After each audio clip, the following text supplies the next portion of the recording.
मुझे जाने दो। आलीशान बाथरूम में उस खूबसूरत लड़की का शरीर उस लंबे से शैडो से ढका हुआ था। उस लड़के की गर्म सांसें उस बाथरूम की खुशबू से मिलके लड़की के चेहरे पर महसूस हो रही थी। वो बहुत कोशिश कर रही थी अपने आप को संभालने की, पर बाथरूम की गर्मी बहुत ज्यादा थी। इन सब से उसे वो लड़का ही बचा सकता था।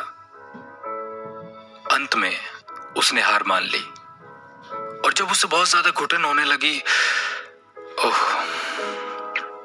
अचानक अक्षिता नींद से जाग उठी और उसका शरीर इस प्रकार टूटने लगा जैसे मानो वो अभी तक सपने में ही थी।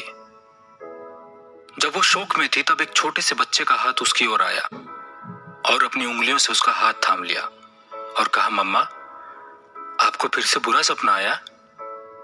अपना सर घुमाकर उस छोटे बच्चे ने उसे देखा। अक्षिता ने अपना सर हिलाया और मुस्कुराकर कहा, चलो उठो, वरना स्कूल के लिए लेट हो जाओगे। स्कूल शहर के दूसरे छोर में था। एक काले रंग की गाड़ी साइड में खड़ी हुई और कार के शीशे आधे नीचे हुए, जिसमें से एक सुंदर सा चेहरा स्कूल के ग्राउंड में खड़े बच्चे को देखने लगा। वो आदमी उन बच्चों को अपनी नम आंखों से देख रहा था। तभी वो 5 साल पहले के फ्लैशबैक में चला गया। एक औरत बाथ टब के कॉर्नर में खड़ी थी और वहां से जाने की भीख मांगते हुए फूट फूट कर रो रही थी। हालातों के मुताबिक उस आदमी को इस औरत से नफरत करनी चाहिए थी, पर उसके दिल में उस औरत के लिए कुछ इमोशंस थे। उसी वक्त उस आदमी के कानों में उसके असिस्टेंट की आवाज आई और वो आदमी अपने फ्लैशबैक से बाहर आया। आयुष जी, आयुष जी, आप बाबा को लेने जा रहे हैं? कल, ये कहते हुए आयुष ने अपनी विंडो बंद कर ली।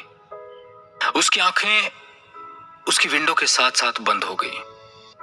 कुछ ही समय में कार स्टार्ट हुई और धूल उड़ी और कार वहां से चली गई। स्कूल की कैंटीन में लंच ब्रेक होने पर बच्चे लाइन बनाकर खड़े हो गए और अपने लंच का वेट करने लगे। एक छोटे बच्चे के आने पर थोड़ा सा शोर हुआ। सब बच्चे शोर मचा रहे थे। अर्पित, मेरे साथ खड़े हो जाओ। नहीं, मेरे साथ। वो छोटा बच्चा अपना हाथ हिलाकर मुस्कुराते हुए लाइन में सबसे पीछे खड़ा हो गया। उस बच्चे की स्माइल और आंखें किसी सुंदर सी डॉल से कम नहीं थी। एक बच्चा जिसका नाम शुभ था खाने की प्लेट लेकर आगे बढ़ने लगा। खाने की प्लेट अर्पित पर गिर गई और सारा खाना अर्पित की शर्ट पर गिर गया, जिससे उसकी शर्ट गंदी हो गई। अर्पित, ये क्या किया तुमने? शुभ के खाने की प्लेट जमीन पर गिर गई, जिससे बहुत शोर भी हुआ। शुभ गुस्से से अर्पित की तरफ देखने लगा। ये तुम्हारी गलती है, तुमने सारा खाना गिरा दिया। अब तुम ही मेरे लिए दूसरी प्लेट लेकर आओगे। वो छोटा बच्चा अपने कपड़ों को देखने लगा और अपनी नजरें झुका ली। अब शुभ उस पर चिल्लाने लगा और कहा, अर्पित, मैं तुमसे बात कर रहा हूं। सभी बच्चों ने शुभ को कहा, ये तुमने किया है, चुप रहो। शुभ गुस्से से बोला, तुम्हें पता मेरे पापा कौन है? मुझ पर नाम लगाने की हिम्मत भी मत करना। शुभ के पापा वहां के जाने माने लोगों में से एक थे, इसीलिए टीचर्स भी शुभ की गलतियों पर उसे कुछ कहती नहीं थी और तभी वो सभी बच्चों को परेशान करता था। तुम मनहूस हो, तुम्हारे पापा ने इसीलिए तुम्हें छोड़ दिया है, शुभ बोला। ये सुनकर अर्पित ने शुभ पर हाथ उठा दिया। कुछ देर बाद अक्षिता को स्कूल से फोन आया और यह सुनकर स्कूल जाने के लिए उसने अपने ऑफिस से छुट्टी ली। अर्पित स्कूल में फिर से लड़ा। ये 1 महीने में तीसरी बार हो रहा है। क्यों एक इतना सिंसियर बच्चा स्कूल में दूसरों से लड़ता है? वो कभी कोई जवाब नहीं देता। अक्षिता रिलैक्स थी कि अर्पित को कोई चोट नहीं आई। अक्षिता की कार सीट पर उसी दिन का अखबार था जिसके फ्रंट पेज पर आयुष के इंटरव्यू के बारे में लिखा था और उसकी हेडलाइन थी, आने वाले कल का सबसे बड़ा बिजनेसमैन, और उसके नीचे आयुष की फोटो भी थी।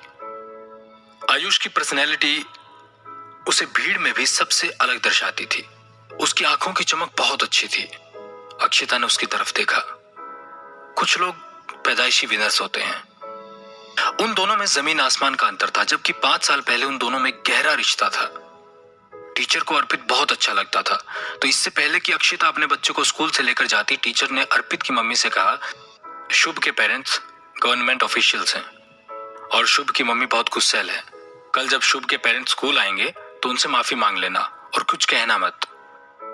अक्षिता ने टीचर को थैंक यू बोला और अर्पित को घर लेकर चली गई। रास्ते में अक्षिता ने अर्पित से कोई सवाल नहीं किया।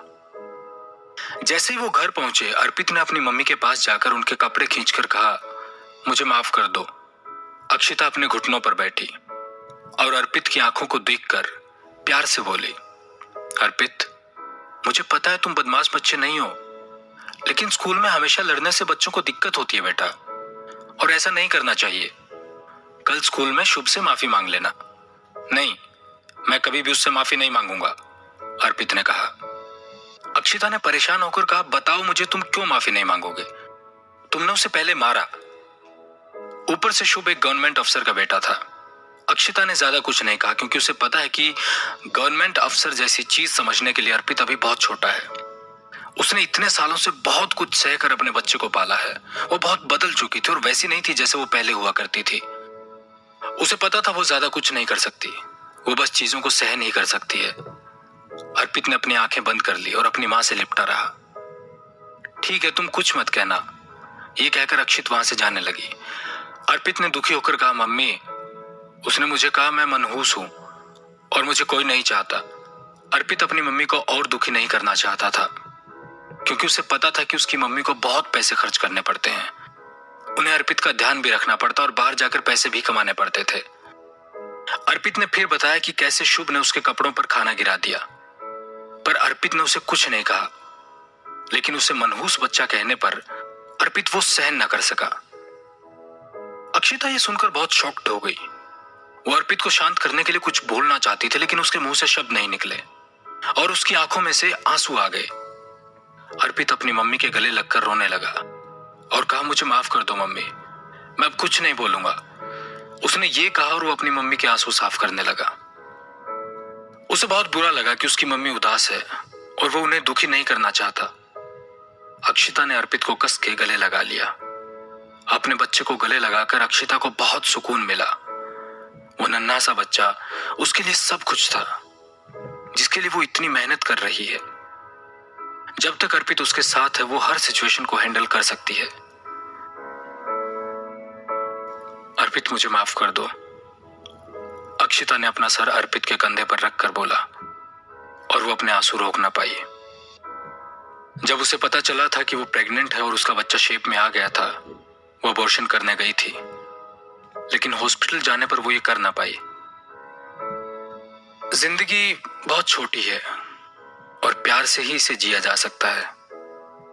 अक्षिता जानती थी कि वो अपने बच्चे को लाइफ तो दे सकती है, लेकिन एक कंप्लीट परिवार नहीं।